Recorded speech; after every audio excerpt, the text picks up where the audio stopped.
to start by welcoming our friends. I see Rachel's in here as well. Excellent. So we're officially recording. Thank you, teams, for that lovely delay that sometimes I remember and sometimes I don't. So we are here for part 4 of our SDG, our Sustainable Development Goals series.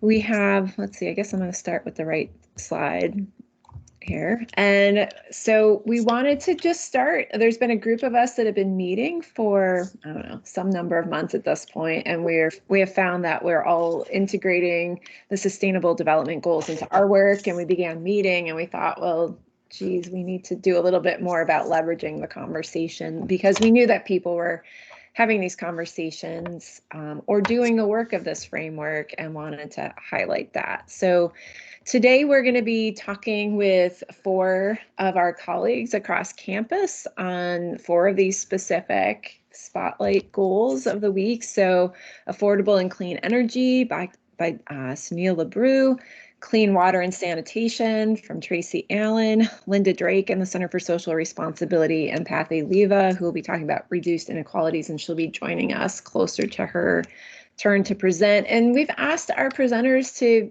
focus some conversation about where did they become passionate on this topic.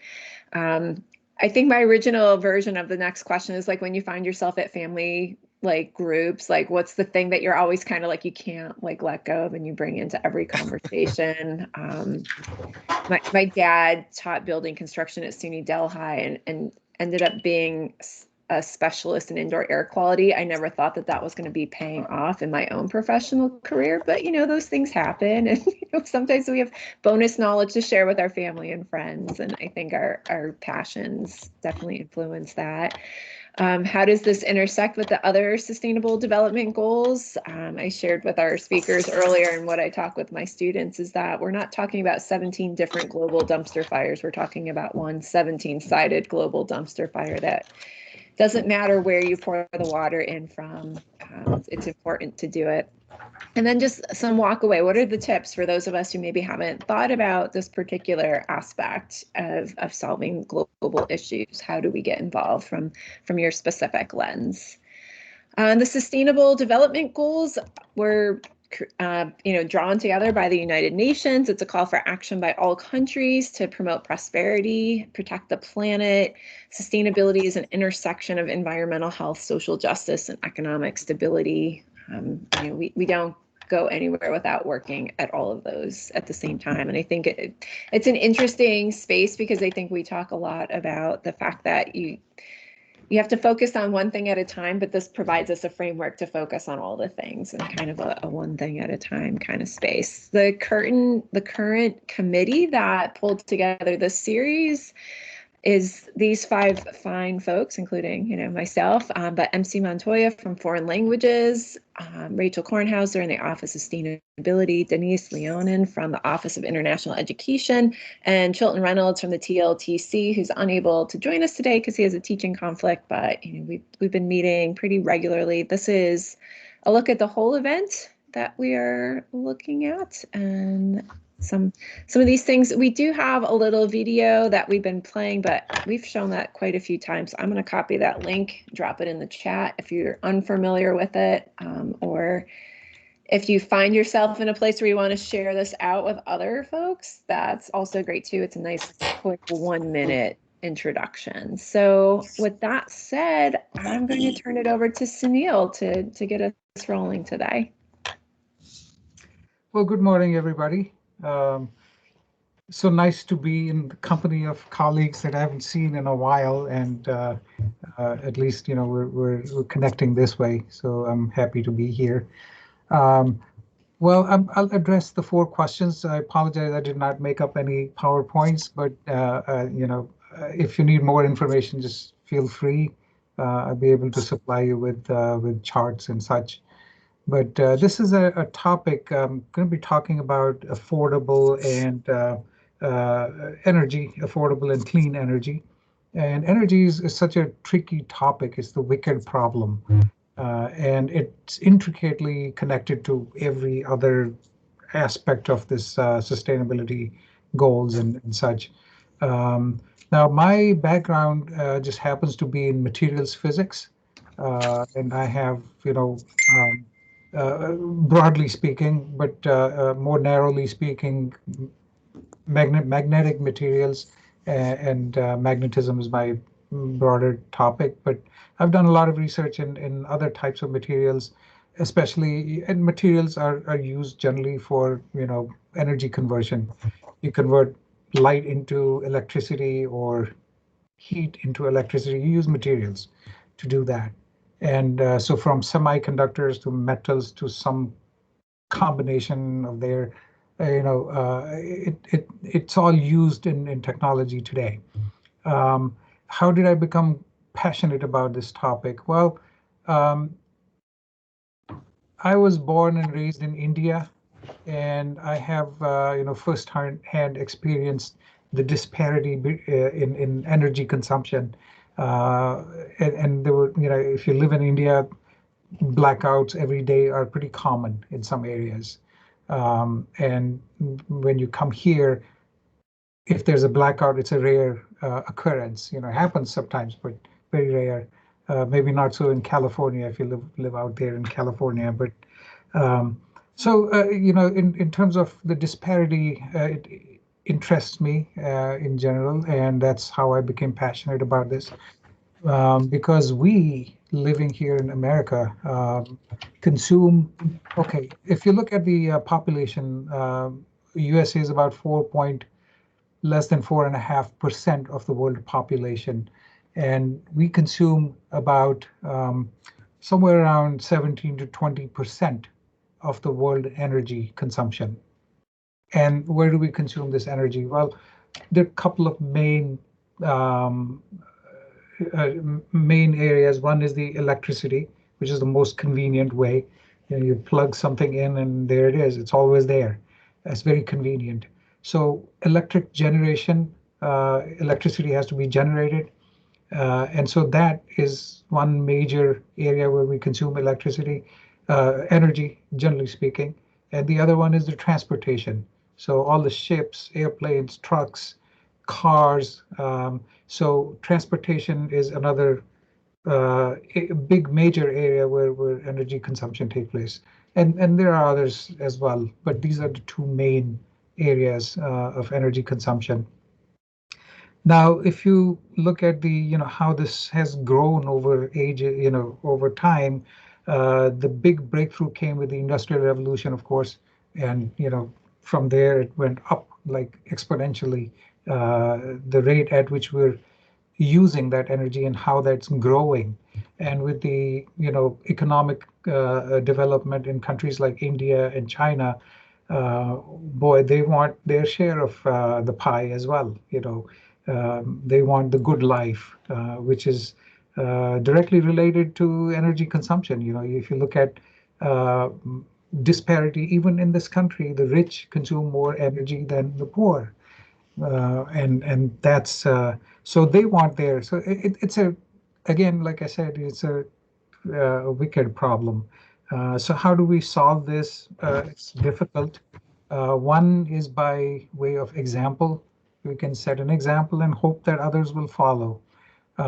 So how can we sustain this growth in energy consumption?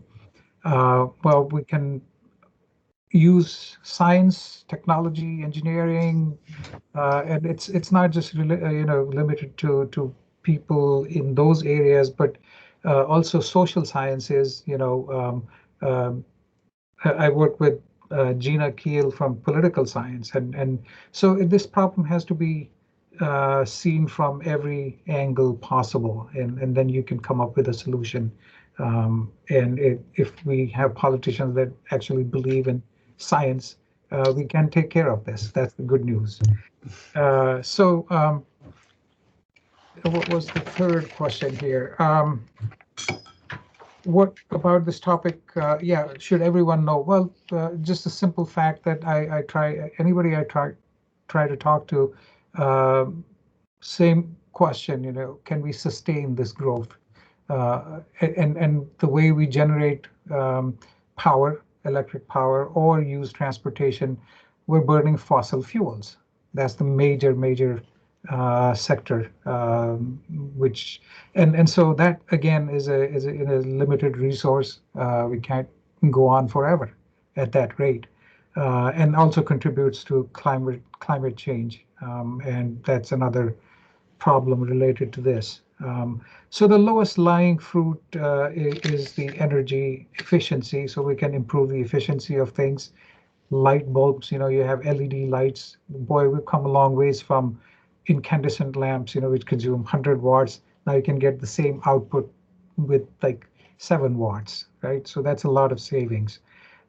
Generally, so savings in energy usage is another, and lifestyle change. It'll take a lot of us to actually commit to this lifestyle change. If you can walk to a certain place, do you really need to drive there? If you can take public transportation, do you have to drive alone? Is it so? All those things have to be. Everybody has to chip in and think about that.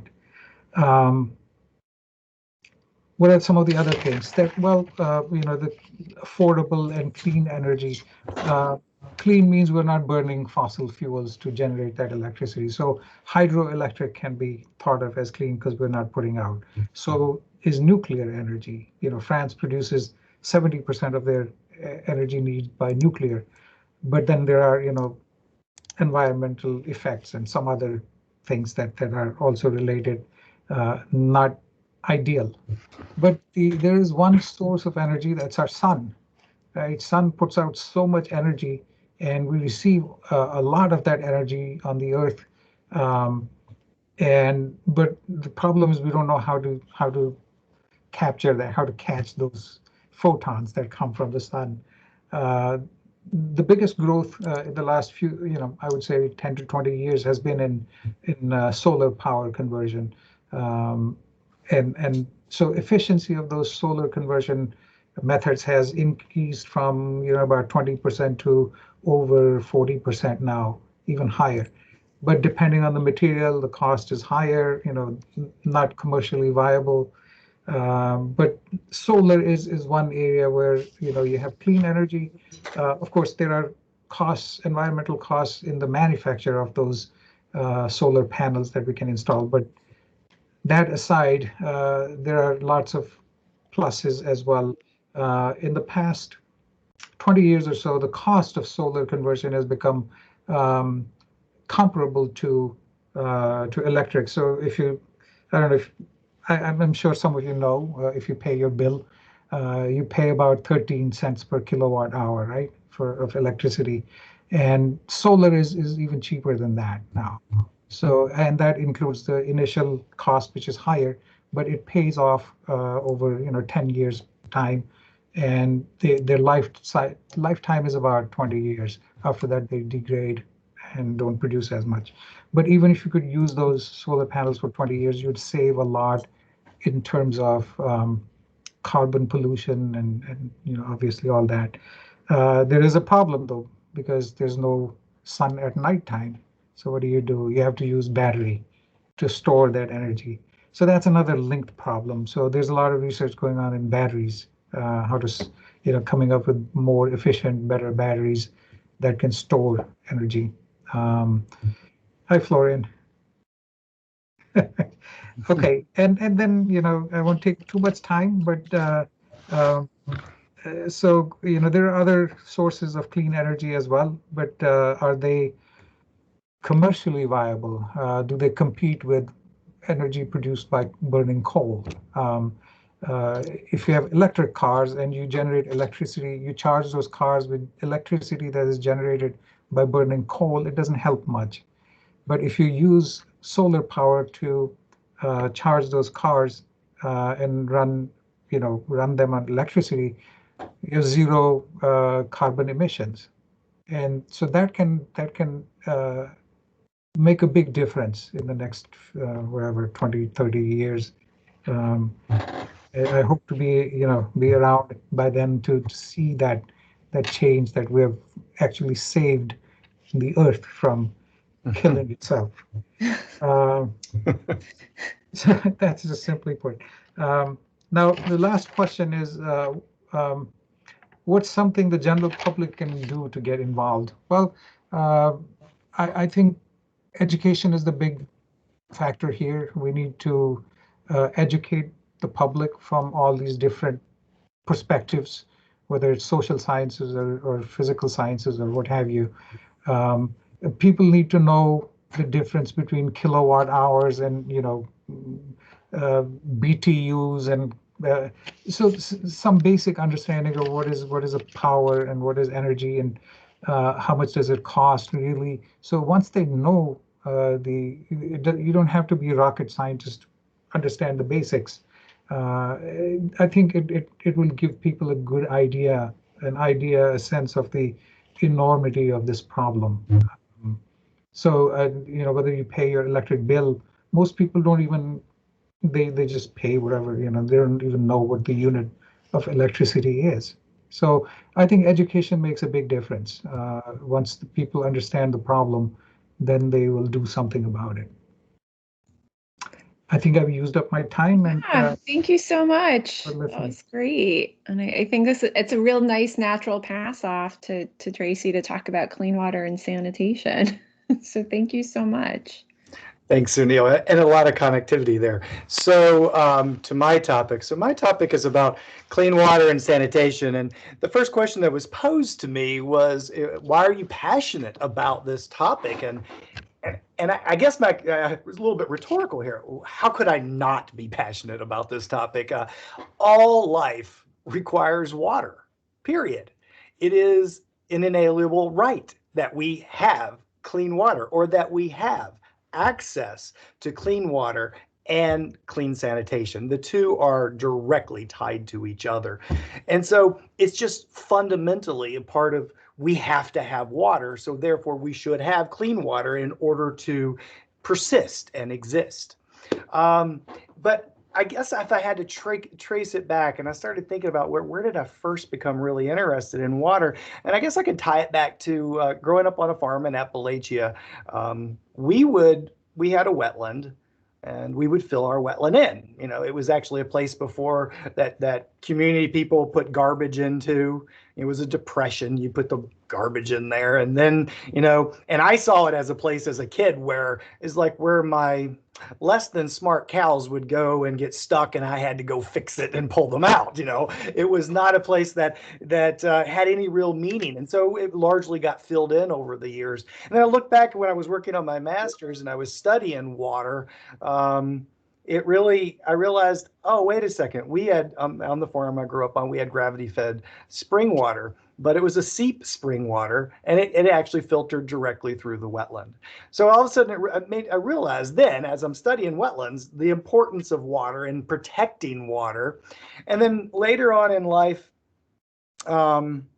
I was working on my PhD, and I went to Nepal, and I had a very visceral experience. And I was in Nepal on a creek, and I was wandering around. And as I was looking at the folks using the water, it was all the same to me and all different to me. I'm looking at these people using the water, and they're washing their clothes. All right, we didn't wash our clothes, but we took from the spring. So, we did a similar way. It just went through a wash machine rather than a rock.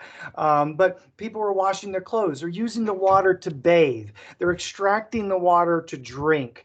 They're using the water in ways to get rid of waste, human waste. They're using the water as a pipe, essentially, the creek to get rid of human waste. They're using the water to drink from. So all the things that we're used to, water being used for, and we just get so used to it, right? It's like water is there. We turn the spigot on in the States, and it's just there. But it's just not there in the same way for everybody. And that's the problem. There's a quality and quantity divide when we think about water. In the United States, there's a lot of water quality issues, certainly, but generally we don't die from drinking bad water or water that's been polluted with human waste. Generally speaking, we do not. Now, there are places like Las Vegas and Phoenix and LA where there is a quantity issue. And so we divide, when we think about water, we divide it into two categories. The issues are related to broadly quantity and quality.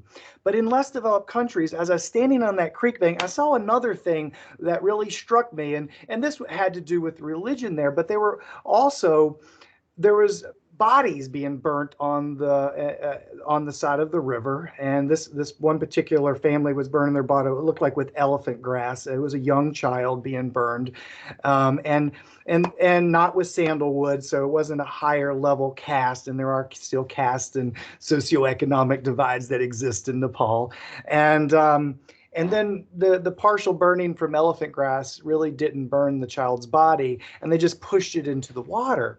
And I'm watching this, and I'm seeing the people in the water. I'm seeing them bathe. I'm seeing garbage just piles. This is how garbage is gotten rid of. Wait on the next monsoon. Dilution is the solution to pollution. That monsoon's coming. It's going to wash it down, and it's going to make it Bangladesh's problem eventually. So I'm seeing that, and then at the same time, I'm seeing children in the water. And these kids are in the water, and I'm like, what are they doing? I'm like, oh, the burned bodies. They're looking for anything valuable. So here they are in the most polluted water you could possibly think, and they're looking for anything of valuable that would have come from those bodies, maybe a ring or a tooth or something that had gold or silver in it.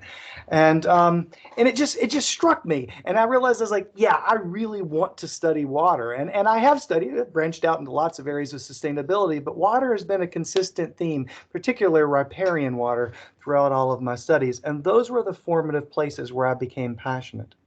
So in terms of what I think everybody should know about water-related issues, I think everybody should know how dire it is out there. And you know, we oftentimes in the environmental world, we can say, oh, this is really, really bad, and we get people scared about things. But maybe we should approach it differently. We're not always in crisis mode, but I actually, when it comes to clean water, we're in crisis mode. We have 884 million people, nearly 1 billion people, 1 out of 9 people on Earth that do not have access to safe water. That is a figure that I can't hardly wrap my head around that. Nearly 6,000 people per year die of water-related issues. All right, so it's disease. There's lots of things that are related to poor water, having access to bad water. So, but about 6,000 people, and you're like, okay, 6,000 people per day. 2.2 million people per year. Maybe I should put it another way. What if we crashed 16 jumbo jets every single day? How would we react? But because water is endemic, it's systemic, we don't think about it in the same way as a jumbo jet crashing into the ground and killing all of those people. But it is the same thing. We've just learned to live with it. That doesn't make it right. Water is an inalienable right. Everybody should have access to it.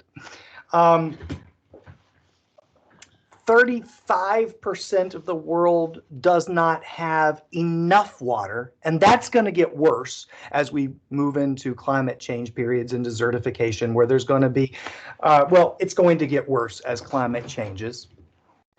About 2 billion, you want to be very staggered, about 2 billion people across the world do not have access to safe sanitation. So in other words, toilets or ways to get rid of human waste. And most of that is in less developed countries. And in the least developed countries, 90% of all of those countries just dump human waste directly into waterways.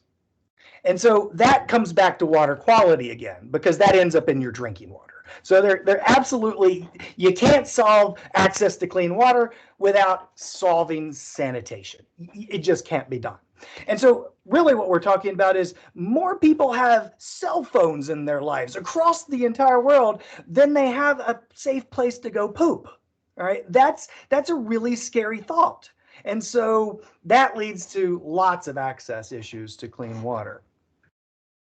And then another piece of that, another thing I want you to know is that because so many places don't have access to clean water, what it means is children have to, particularly young females, have to go collect that water. On average in Asia and Africa, it's about 4 miles per day, or about 3 hours of their life, which means, guess what? They're not going to school at those same times if they can in fact afford it. So those are some facts about water that everybody should know. how does it link to, how does clean water, access to clean water link to other sustainability or sustainable development goals? Well, easy. I can answer that in 2 words: circular causation. Here, I'll explain. Degraded water begets poor health. Poor health begets poverty. Poverty begets population growth, pressure on resources, which begets greater environmental degradation, which begets poor water quality. And if you want to reverse it, circular causation, you can go back the other way. These are much of what I just said: poverty, water, access to clean water, sanitation. These are all a part of the 17 UN development goals. So they are intrinsically related. We know this when we look at the physical sciences. We see the world as connected, and we've had to work ourselves to see things as a system. And in the social world, we have to see things as a system. And so absolutely, when it comes to clean water, we need to look at the systems that create the situations where folks don't have access to clean water. And finally, how would you get involved? How do you get involved in providing access to clean water and clean sanitation? First off, let's fund the UN development goals. And unfortunately, that isn't happening. We know the problem. UN's been talking about them. I have seen things get better over the years, over the last 20 years, definitely as I travel throughout the world. It's getting better, but it's still bad. And this is not a solution, really, but I just want to put it out there because we got to stop doing this. Stop privatizing clean water or privatizing water in less developed countries. Water is a fundamental right. Don't sell it. It just has to be there. And that's the way the world's going right now. And that is wrong-minded. And so don't support privatizing water. We need to support community water, small municipal water throughout the world, where communities control their own water. Be a part of your clean water access. Local, simple, sustainable. That's what we need. Government intervention. That's the job of a government. Governments, in my opinion, one of the things they should be doing is providing their people with clean water. That is to me, the main priority. Put pressure on our governments throughout the world to do that, in fact, and we can do that. Support nonprofits. I don't want to go tell you to spend money, but sometimes our money does, our money does kind of sometimes work toward achieving the goals that we want. And so, yes, support nonprofits if you can. And there are some good ones out there like water.org and Charity Water Splash for Kids. So there's some good ones out there. And so support nonprofits if you can. But I would say definitely, finally, and what we're doing right now, awareness, education, outreach. That's what's happening right now. So I'm going to end it with just this short story that ties all of this together. For years and years, I've been going back to Guatemala, and there's one particular family that is very, very, very poor. And very poor. They live in a mud hut. We decided to install a water filtration system for them.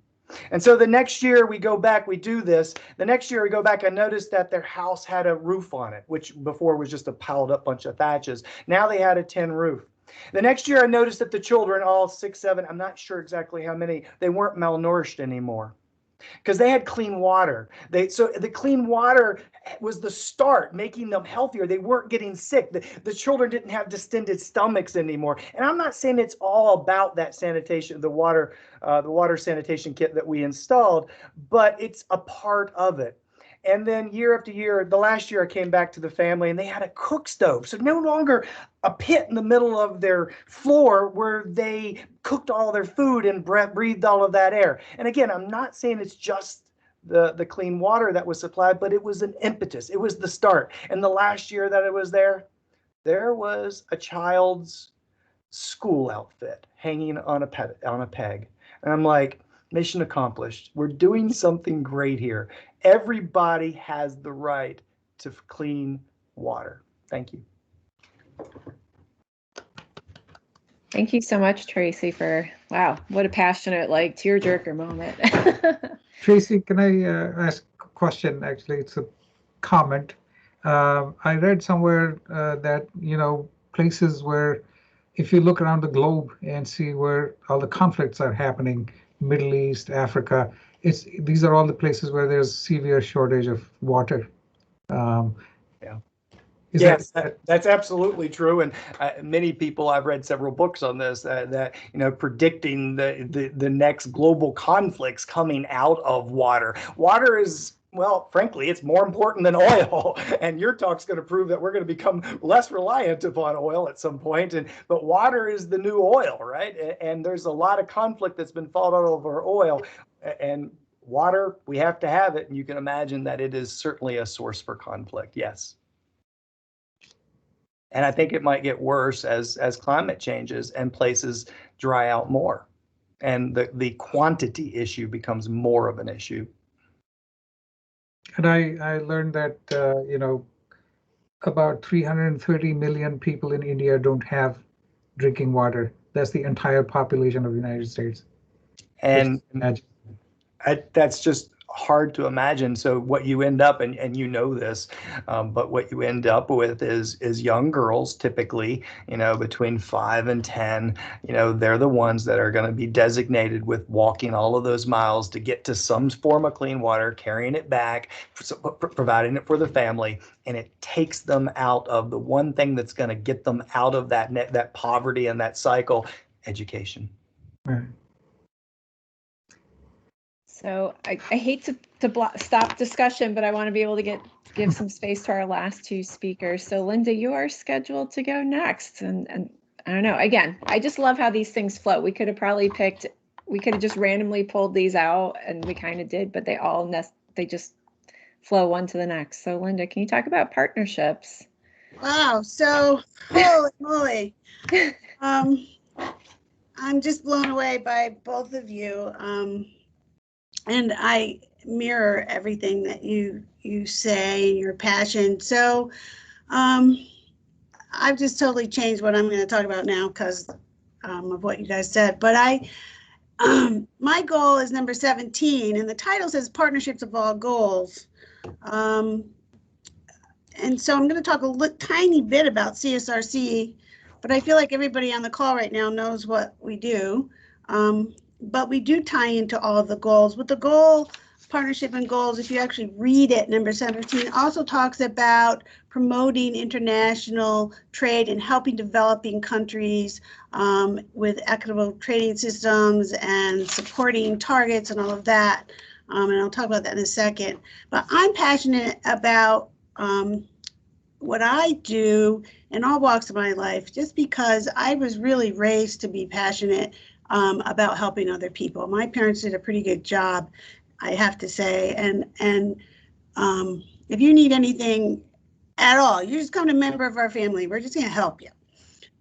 So I'm very passionate about what I do. And so my job here at the college is really a perfect fit, because I get to help people every day make a difference. And I get to see those light bulbs go off with the students, for all of those aha moments that will probably last a lifetime.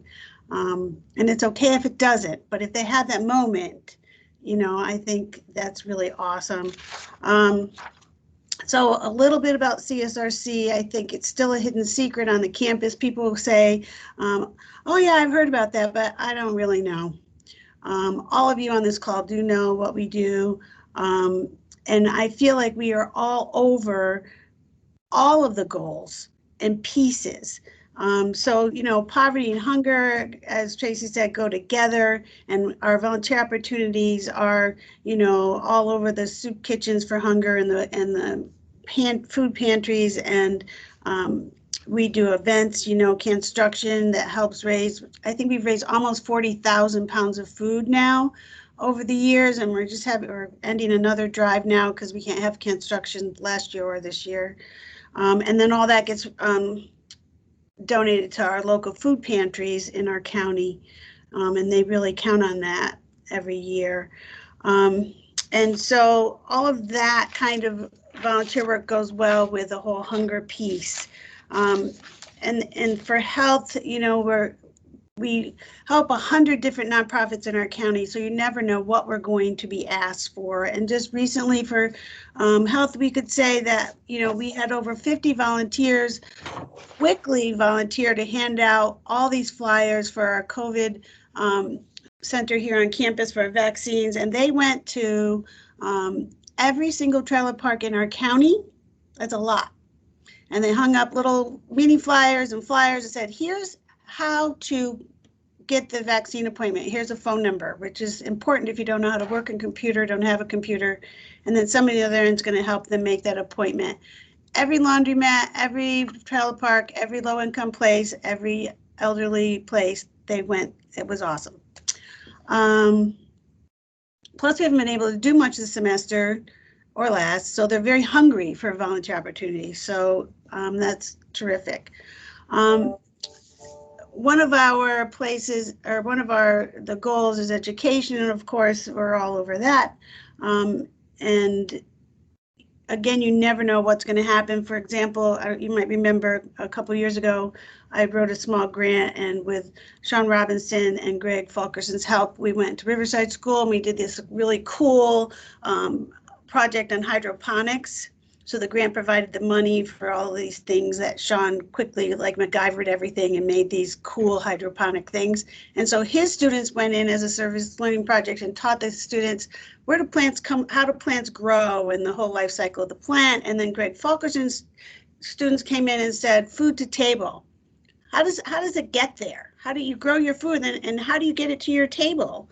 You know, where do those bananas come from, and that kind of thing.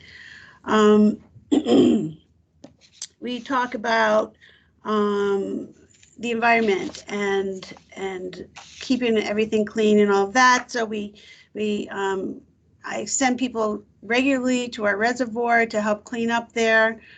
Most of our students don't even know where our Oneonta's water comes from. So it's a cool place to keep clean, for the students to take a hike, to be in nature and all of that stuff. And they think they're in the middle of nowhere, so it all works really well. And they come back with bags of garbage, which is good to help keep our water clean. In fact, speaking of which, Earth Day and all of that, we have so far 28 people going out tomorrow for a citywide Clean Your City Day. Wow. So hopefully by Saturday it'll be clean, and because it's gonna be a nice day, by Sunday it's gonna be dirty again. So we have it for 2 days. So hopefully by Sunday evening we will be free of red cups and other litter. But you know, people think, oh, garbage pickup, but it's important, and there's so many lessons in that, right? So that's happening too. And you know, we work with 100 different people in our county, and so I feel like we are all over all of these goals. We also have people going out this Saturday to the Hazardous Waste Day. Just the word alone deters students from volunteering. Help with hazardous waste, what? So, plus, you know, the added extra mile, literally, they have to drive their own car, and they have to drive 20 minutes to get to that volunteer opportunity. So we have really amazing students. And so that's why I really love my job and get to help people. Plus, I help with service learning courses, as those of you on this call know. A lot of people have their own projects, which is awesome, but you know what, a lot of them don't. So I also place, you know, students in classrooms all over the county all year long too, to a tune of about 8,000 hours. So that's a lot. Plus on top of that, on a good year, we do around 55,000 hours of service in our community, which in turn gives our nonprofits millions of dollars of free labor, which really helps. And I don't think people really think about that monetary piece that our students contribute. And I think that's important, right? And we have been certainly involved, as you all know, in disasters from my beginnings here, almost starting with Hurricane Katrina. And I don't know if you know that back then we have like this, what I call the Awesome Five, who kept going back. We went 5 times to Hurricane Katrina to clean up stuff, and they made friendships for life. These 5 guys we're in each other's weddings. They're, at each other's kids' parties now. But Malcolm Hardy, if you ever had the pleasure of knowing him, and now all 5 of them joined AmeriCorps afterwards for NCCC, the Disaster Response Corps, and lived together like they're just forever friends. But Malcolm went on to get a job there, to then get a job at FEMA, and he now has his PhD, all from volunteering, where they found their passion. And I have lots of stories like that I won't bore you with, but I see it, so I really love it. Every day I see it. And so when somebody says, "Oh, we're picking up garbage," I'm like, "Yeah, we're picking up garbage," and I get really excited about it because you never know where that spark's gonna, click. So that's one piece of what I do that you all know. And the other piece I just want to kind of fly through is to talk a little bit about let's see, how much time do I have left?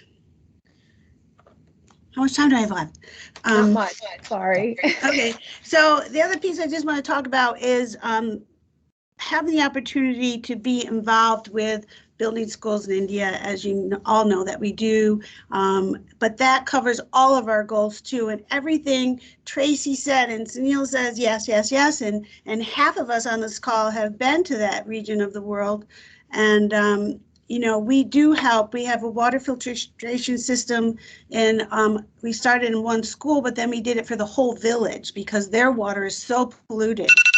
And, they're saying, "Oh, there's nothing wrong with our water," and they smile and their teeth are rotten and their bones are brittle. And we say, well, that's also because no one in the village is educated except our children.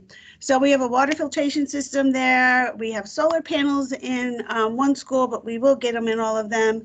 We teach them about garbage cleanup and how important that is to their environment and to their life. We talk about equality for women. We talk about all of these goals, and of course, education is a key to all of that, right? And so we started with the 50 children, and now we have 1,700 children. And because we're almost 25 years old, they've graduated college and they have professional jobs. We have accountants. We have a TV anchor woman who speaks perfect English, and she stands there and speaks to the camera and is just so confident and beautiful. And then a year and a half ago, was it, Sunil, we had the privilege of Sunil's group coming to our school, one of them, and I just started crying. The bus pulled up and I'm like, we have visitors from America, just to help show it off, because nobody sees what Learn and Serve in India Abroad program has done over the years. So I was so happy to show off and to share with Sunil's group. And I know my time's up and I have a lot more to say, but that's okay.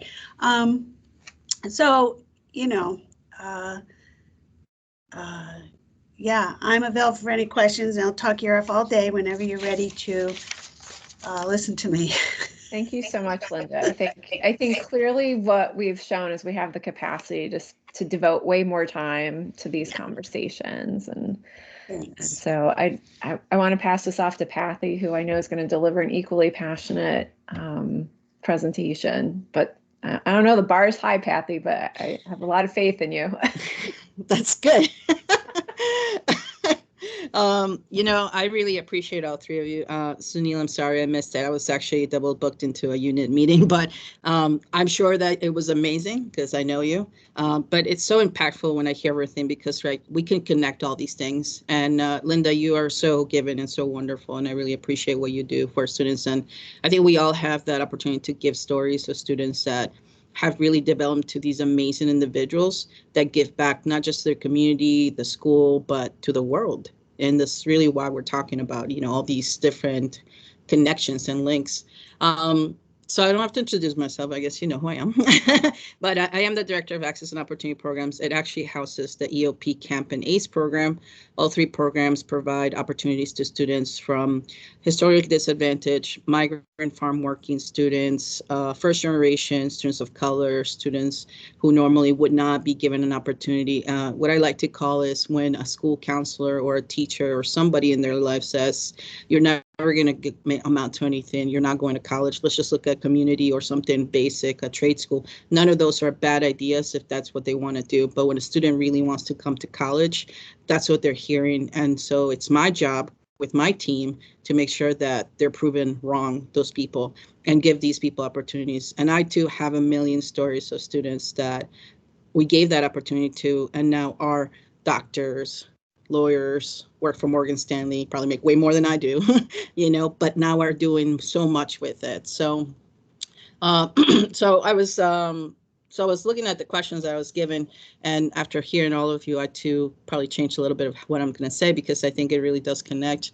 What I would say, so how I got into all of this, it was accidental, actually, because even though my degree is in psychology and Spanish literature at Harvard College, I was working with a lot of people to help them, but I wanted to go into mental disabilities. And even though it was great, it was really exhausting and about places where you don't get valued as much. But I wanted to make a change and see if there was something out there. And funny enough, Colleen Cashman, who now is my ACE counselor, we were having dinner with her and her wife, with my wife, and she said, oh, look, they're looking for somebody. And they need to speak Spanish. And I was like, well, that's me. So I kind of just thought I'd go into for 2 years, work for the College Assistance Migrant Program, you know, use my skills, meet, you know, some people, help them out, give them an opportunity. And I saw it just as that, right? And as I began to work with this population, I realized it became more than that. It became like family, what connects us, you know, and what you were doing is who else gets to wake up and give money to bring kids to college. And so everybody loves you. So I love that. And it kind of just fell into it. And the more I did it and the more I perfected my skill, the more I realized that what I was doing was I was doing more than just giving some money. I was giving them a whole life, a whole future, you know? And so that's how I became passionate about what I was doing, because this was supposed to be a 2-year idea. And 17 years later, I'm still here. I'm in charge of all three programs, and I'm very lucky. I've had great mentors like Patty and Linda. And so these are people that really had inspirations, you know. And so when I look at the concept of where we are, mine is number 10, is reduce inequality is exactly what we're doing, not just in this country or in this college. I look at every student that comes from other countries. A lot of my students are from Hispanic countries. I have Haitian, Jamaican, Burmese, those Bangladesh. I've had different areas, and all of them come from places where education, right? There's inequality of what they're getting.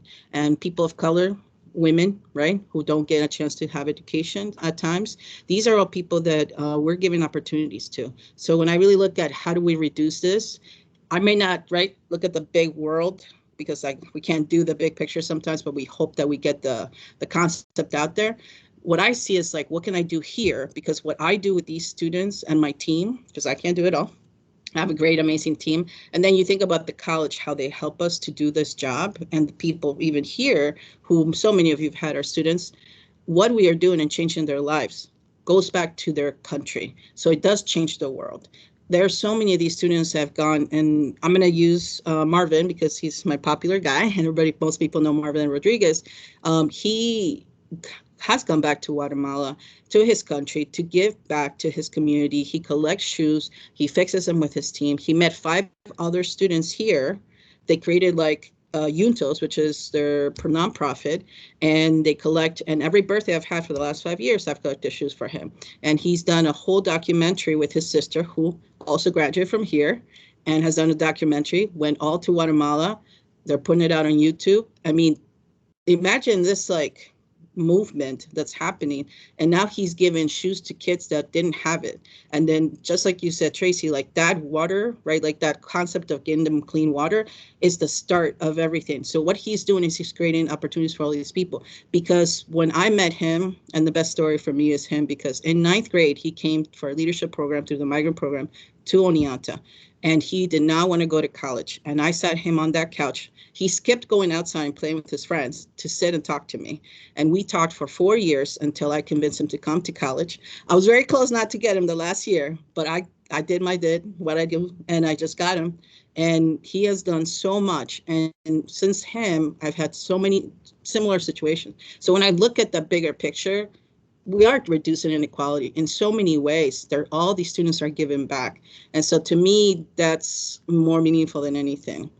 And how they intersect, I mean, I don't have to tell you. I mean, if you look at every single one of these areas, because I have it up on my screen, I mean, I can't imagine how they don't connect. You know what I mean? Just like everybody said here. And sorry, that's why I need water, right? So how can you get involved? Was the last question. And there's so many ways. I think mentorship is so important. So much of the data out there says a good mentor, somebody who just can connect with the students, have a higher possibility that that student's going to stay in college longer than anybody else. You know, without that, I don't see it happening. And I know it's a fact because I almost dropped out of college my junior year because I was not a great student. I know it might seem like I was, but I was not. I was barely a 2.0 student because I didn't have an AEOP program or a camp program. I had nobody. My parents didn't speak the language. They wanted me to do something, and I just had to try to look good on the phone, I guess, and not tell them what was really going on. And this professor, Enrique, came into my life. And he was only like 6 years older than me. He already had 2 books. He was a Spanish professor. He was my thesis advisor at Harwick. He became like my brother, you know. Had he not been in my life, we would probably not be having this discussion. I would have dropped out. I don't know where it would have been, right? I'm not saying it could have been bad, but you don't know. I don't know. And him and I, you know, been to each other's weddings. We've written each other's letters of recommendation. You know, we're in each other's lives forever. These are amazing relationships we built. And he always said to me, he's like, you know, he would buy me coffee and food. And I was like, I can't pay you back. And he's like, you just pay it forward. And my whole life has been about paying it forward to my students, giving them things and other ways to really help. I mean, we just did the Day of Giving. I don't participate in a lot of that stuff, but this year was really important because I started 2 of the funds, the Camp Fund and the AOP Fund, because it came from ideas that Patty and Linda had for years, but they never came to fruition. They obviously had to retire at some point. They're probably happy they did when they did. And for me, my goal was like, how can I keep their spirit alive and the idea of it? How is it to have funds that you can buy things for students that normally who have no access, who don't have enough money to do the things that other students here can do, and now they don't have to work 30 hours to pay for these things? I took care of it in one signature, you know? And so, yes, I'm like Christmas for them, you know, and so all of my counselors, but I can tell you that there's students who just could not pay $20 for a drop-in ad fee. They can't pay $5 for a diploma. You know, a cap and gown that's $50. You know, textbooks. A physics book I heard was $400. I mean, that's crazy, but that's a good physics book. So better last 4 years, I say. You know, so I think about all these things. And now Paul Adamo and I have had this amazing relationship where we're building this way to sustain these funds and provide opportunities to students. We're going to be able to give 25 scholarships to camp upperclassmen. And if you know anything about camp, you can only get funding the first year because it's a federal grant transitional program. So anything I do, I hustle to get my students money. I hustle to make sure they get everything they need because my goal is for graduation. Or if they don't like college, then at least to find them something that they love. So how do we all continue to help? Like that $20.21 that was advertised has made a huge difference to our students, you know, because that just changes their whole life. So yes, money, and sometimes we don't have the money. That's okay. A lot of my alumni are just starting off. Their time, you know, I tell people, all of you just giving time to my students already makes a difference. Or, you know, I think, who was it? The board member, she was the College Foundation board member president. I want to call her Andrea. She sent a beautiful email to my 2 students when they presented. They were both given the Black List Racial and Social Justice Scholarship. And she said, I was a bio major, you know, and she said, Jada, you're welcome to talk to me. That that moment is going to change Jada's life, because now she can talk to someone about that. Obviously, she can talk to a lot of people, but it's such a nice gesture. So I think of all these things. These are all productive things to do. And so I'll leave you with a story. I know I've already given you a lot, but one thing that really struck me was I was doing a training with Faith back in the day when it was talking about diversity and racial inequality. And I had a student, and she is Afro-Latinx, and she said to her, she told us a story. She said, you know, I was talking to my friend, and she happens to be white, and she happens to be talking to me about, wow, look at all the things I get to do in college, you know, and she was just excited. She didn't have to work. She had really tough major. Her parents were like, we'll take care of it. You know, this white student was able to participate in all sorts of clubs, activities abroad. And then she said to her friend, who happens to be Afro-Latinx, said, how come you don't do all these things? And she's like, because unfortunately, access is not for everybody. And there is inequality, unfortunately. I don't have parents that could pay for me. I have to have 2 jobs. And I get to participate in activities, but I'll never get that college experience. And that shook me, because I thought to myself, you're right. A lot of us didn't get the college experience because some people had access. And it just happens that, you know, we live in a society where, yes, being white, there's a privilege, and there's so much history of why there's richness there, where the people of color don't have that access, and we continue to have inequality.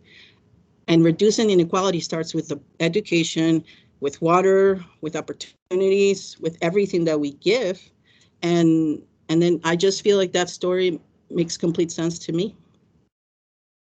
That's all I got. Thank you so much. What a fabulous, I don't know, kind of middle of the day. I love it when like something midday, like just leaves me so energized. And I know I can go into the, you know, the second half of this long week, last day of a long week and a long semester and a long academic year. Totally feeling empowered and motivated by my colleagues. So thank you all for sharing your gifts of your passions and your energies with us. You know, we're kind of right at the top of the hour, so we don't really have as much time for discussion, but I think a lot of us know each other. So, and I just look forward to how we can continue this conversation in the fall, when we can do it with a cup of coffee and maybe out on the beautiful lawn, and bringing these, you know, I wrote down what Tracy said about awareness, education, and outreach. And it's our mission, it's our passion, it's why we're all connected through this opportunity to work in those spaces and to keep bringing these messages to our students, and to be motivated by the stories that they bring to us by their successes. So thank you all. I'm going to stop recording now so you can go back and check it out. We can share it with our friends who weren't able to be with us today. And I wish you a lovely weekend. It was fun getting